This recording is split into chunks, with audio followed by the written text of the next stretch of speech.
Janasena party ఆవిర్భావ దినోత్సవ వేడుకలు విశాఖ జిల్లా గాజువాక వ్యాప్తంగా పలుచోట్ల ఘనంగా నిర్వహించారు. 68వ వార్డు ఇన్ఛార్జ్ మాకా శాలిడి ఆధ్వర్యంలో గుడివాడ అప్పన్న కాలనీ రామాలయం వద్ద పార్టీ జెండాను ఆవిష్కరించి అనంతరం పార్టీ అధ్యక్షుడు జనసేనాని పవన్ కళ్యాణ్ ఫ్లెక్సీకి పాలాభిషేకం నిర్వహించారు. ఆ తరువాత పారిశుద్ధ్య కార్మికులకు చీరలు పంపిణీ చేశారు. పార్టీ పీఏసీ సభ్యుడు Kona Tatarao, deputy mayor Dalli Govind Reddy, Swachhandhra director Nagalakshmi తదితరులు ముఖ్య అతిథులుగా పాల్గొన్నారు. ఈ సందర్భంగా మాట్లాడుతూ 2 తెలుగు రాష్ట్రాలతో పాటు ప్రపంచవ్యాప్తంగా జన సైనికులు ఆవిర్భావ వేడుకలు జరుపుకుంటున్నారని, ఇది కేవలం జనసేన పార్టీకి దక్కిన గౌరవంగా భావిస్తున్నట్లు తెలిపారు. పవన్ కళ్యాణ్ను ముఖ్యమంత్రిగా చూడాలని అనేక మంది జన సైనికులు కంటున్న కల సాకారం కావాలని కోరారు. రాష్ట్రంలో కూటమి ప్రభుత్వంలో పవన్ కళ్యాణ్ ముఖ్యమైన పాత్ర పోషిస్తూ ముఖ్యమంత్రి చంద్రబాబుతో కలిసి రాష్ట్రాన్ని సమర్థవంతంగా ముందుకు నడిపిస్తున్నటువంటి గొప్ప నాయకుడు పవన్ కళ్యాణ్ అని కొనియాడారు. అనంతరం అతిథులను సత్కరించారు. కార్యక్రమంలో గడసల అప్పారావు, తిప్పల రమణారెడ్డి, సత్యారావు, లాయర్ కళావతి, జ్యోతిరెడ్డి, మురళీదేవి, రామలక్ష్మి, అనిత తదితరులు పాల్గొన్నారు. నియోజకవర్గంలో చేయడం జరుగుతుంది.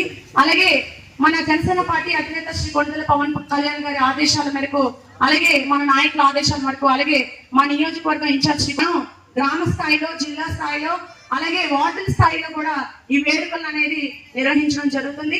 అన్ని వార్డుల్లో, అన్ని ప్రాంతాల్లో కూడా ఈరోజు ఆంధ్రప్రదేశ్, మొత్తం ఆంధ్రప్రదేశ్ కాదు, ఇతర states and out of countries లో కూడా ఈ రోజు జనసేన పార్టీ ఆవిర్భావ దినోత్సవాలు వేడుకలు ఘనంగా జరుగుతున్నాయి. ప్రతి దగ్గర ఉదయం 6 గంటల నుంచి గుడుల్లో, బడుల్లో, అన్ని గుడుల్లో ఆయన పేరు మీద అభిషేకాలు, పార్టీ కోసం అభిషేకాలు చాలా పెద్ద ఎత్తున జరుగుతూ ఉన్నాయి. అలాగే అన్నదానాలు, చాలా మంచి కార్యక్రమాలు జరుగుతూ ఉన్నాయి. అయితే ఈ రోజు కొణిదెల పవన్ కళ్యాణ్ గారు పార్టీ మొదలుపెట్టి 12 సంవత్సరాలు పూర్తి చేసుకుని 13వ సంవత్సరంలోకి అడుగు పెట్టినందుకు నిజంగా చాలా సంతోషంగా ఉంది. ఈ పార్టీలో ప్రయాణిస్తున్నందుకు చాలా సంతోషంగా ఉంది. ఎందుకంటే అతి తక్కువ కాలంలో ఇటు రాష్ట్రంలో, అటు అంతర్రాష్ట్రాలుగా, ఇటు ఆ దేశంలో కూడా మంచి పేరు సంపాదించుకుని పవన్ కళ్యాణ్ గారు, అలాగే మనం ఇప్పుడు ఆల్రెడీ ప్రభుత్వంలోకి వచ్చి 2 సంవత్సరాలు అవుతుంది. గత సంవత్సరం ఆల్రెడీ మన ఫస్ట్ ఆవిర్భావ దినోత్సవం ప్రభుత్వం ఏర్పాటు చేసుకున్న తర్వాత అధినేత పవన్ కళ్యాణ్ గారు డిప్యూటీ సీఎం గా, ఆంధ్ర రాష్ట్ర డిప్యూటీ సీఎం గా ప్రమాణ స్వీకారం చేసుకున్న తర్వాత మొదటి ఆవిర్భావ దినోత్సవం చేసుకోవడం జరిగింది. అలాగే ఇప్పుడు 2వ ఆవిర్భావ దినోత్సవం మనం జరుపుకోవడం జరుగుతుంది. గత ఏడాది కాలంగా, 2 సంవత్సరాల కాలంగా అభివృద్ధి అనేది చూసుకుంటే చాలా స్థాయిని మించిపోయి చాలా చక్కగా జరుగుతుంది. ప్రజలందరూ కూడా ఒక రాక్షస పాలనకి అంతమొందించాం, మంచి పాలనలో మనం ఇప్పుడు ఉన్నాం, మనం చాలా హ్యాపీగా ఉన్నాం అనే ఒక సాటిస్ఫాక్షన్ అందరూ కూడా వ్యక్తం చేస్తున్న విషయం మనందరికీ తెలుసు. అయితే ఈ రోజు ఆవిర్భావ దినోత్సవం చేసుకుంటున్న సందర్భంగా ఇక్కడికి విచ్చేసి మన ఆహ్వానాన్ని మించి విచ్చేసిన ప్రతి ఒక్కరికి కూడా నా హృదయపూర్వక ధన్యవాదాలు తెలియజేసుకుంటాను. ఆవిర్భావ దినోత్సవ శుభాకాంక్షలు తెలియజేస్తూ నేటి కార్యక్రమానికి చక్కగా నడిపించాలి. పార్టీ జెండా పట్టుకొని ఉన్నాం. పార్టీకి గుర్తింపు తీసుకురావాలని చెప్పేసి ఒక దృఢ సంకల్పంతో స్థానికంగా ఉన్నటువంటి వార్డులో ఉన్నటువంటి వార్డు అధ్యక్షులుగా, 68వ వార్డు ఇన్ఛార్జిగా ఉన్నటువంటి మాకా శాలిని గారికి మనస్ఫూర్తిగా ధన్యవాదాలు తెలియజేస్తున్నాం.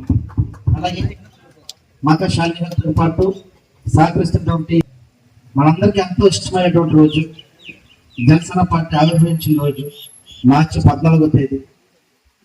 అందరూ కూడా సంక్రాంతి పండుగ ఎంతో చక్కగా జరుపుకుంటారు.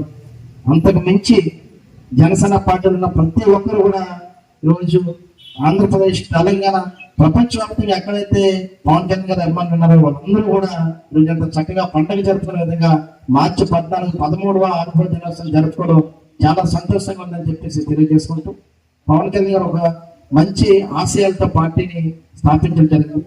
ఆయన ఆశయాల నుంచి మొదట్లో కొంతమంది పార్టీలోకి వచ్చిన తర్వాత ఆయన పోరాటాలు చూసి, ఆయన యొక్క ఏదైతే మంచి మాటలు చెప్తున్నారో అవన్నీ విని నచ్చి, అటువంటి వ్యక్తికి మంచి జరగాలి, ఆయన పట్టం కట్టాలి, ఆయన కష్టాల్లో ఉన్నప్పుడు అండదండగా ఉండాలి, ఖచ్చితంగా జనసేన పార్టీని అధికారంలోకి తీసుకురావాలని చెప్పేసి ఆంధ్రప్రదేశ్ రాష్ట్ర ప్రజలందరూ కూడా కలుపుకొని, కూటమి ప్రభుత్వంతో పాటు కలుపుకొని ఈ రోజు ఆంధ్రప్రదేశ్ రాష్ట్ర ఉప ముఖ్యమంత్రిగా ఆయనకు అవకాశం ఇచ్చినందుకు ఆంధ్రప్రదేశ్ రాష్ట్ర ప్రజలందరూ కూడా మనఒకసారి మనస్ఫూర్తిగా, ఎందుకంటే అటువంటి వ్యక్తిని ఆంధ్రప్రదేశ్ లో ఉప ముఖ్యమంత్రిగా తెచ్చుకున్నాం.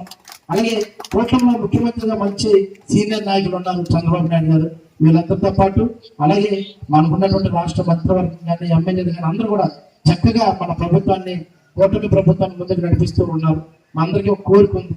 పార్టీ ఆవిర్భావ దినోత్సవం రోజునే ఎప్పటికైనా సరే పవన్ కళ్యాణ్ గారు సీఎం కావాలని చెప్పేసి ఒక ఉద్దేశంతో అందులో రావడం జరిగింది. ఇంకా చంద్రబాబు నాయుడు సీఎంగా ఉన్నారు కదా, కూటమిగా ఉన్నారు కదా, ఎందుకలా మాట్లాడుతుంటే ఆయనకి అవకాశం వచ్చింది, ఆయన సీఎం అన్నారు. రాబోయే రోజుల్లో కూటమితోనే కలిసిమెలిసి ఉంటూనే మనకి పవన్ కళ్యాణ్ గారు కూడా సీఎం గా ఉండాలని, ఆయన పాలన కూడా చక్కగా ప్రజలకు అందాలని చెప్పేసి మా అందరికీ కోరిక కూడా చేయాలని చెప్పేసి మనస్ఫూర్తిగా తెలియజేసుకుంటాం. అలాగే ఆర్సీసీ కార్యక్రమాలందరూ కూడా ఈరోజు 68 వరకు అధ్యక్షులైనటువంటి మాకా శాలిని గారు ఆహ్వానించడం, వాళ్ళందరికీ కూడా మేము సహకారంగా ఉండాలి, వాళ్ళందరితో పాటు మేము ఒక పూట భోజనం చేయాలి, వారికి సారీలు కానీ అటువంటి ఇవ్వాలి, ఇవన్నీ కూడా ప్రదర్శన చేయాలని చెప్పేసి ఒక దృఢ సంకల్పంతో మిమ్మల్ని అందరూ కూడా ఆహ్వానించడం జరిగింది. అలాగే ఏదేమైనప్పటికీ ఒక మహిళ ఇంత కష్టపడుతూ ఎంతమందిని గ్యాదర్ చేసుకొని ఎంత ఎండ సమయంలో కూడా అందరూ వచ్చేంత కూడా ఓపిక అందరినీ కూడా ఇక్కడికి రప్పించుకొని ఖచ్చితంగా ఈ ప్రోగ్రామ్ సక్సెస్ అవ్వాలి.